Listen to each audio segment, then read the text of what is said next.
কিছু মিলায়ে আমরা ঢাকা মেট্রোপলিটন পুলিশ থেকে হাজার হাজার পুলিশ অফিসার নিয়োগ করছি এবং গত কয়েকদিনের কয়েকদিন ধরে পূজা উদযাপিত হচ্ছে।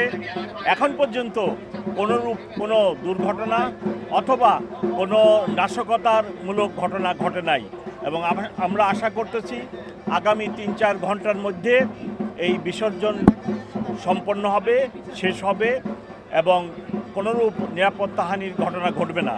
আপনারা জানেন ঢাকা শহরের এইখানে আশুলিয়া, বালু নদীতে এবং বিভিন্ন পুকুরে এই বিসর্জন সম্পন্ন করা হবে। এখন পর্যন্ত নিরাপত্তা নিয়ে কোনো আশঙ্কা নেই। আমরা যথেষ্ট সচেতন আছি এবং সজাগ আছি। কোনোরূপ কোনো দুর্ঘটনা হবে না ইনশাল্লাহ। আইন শৃঙ্খলা রক্ষা বাহিনীর আসলে কতজন সদস্য এখানে আপনাদের মধ্যে?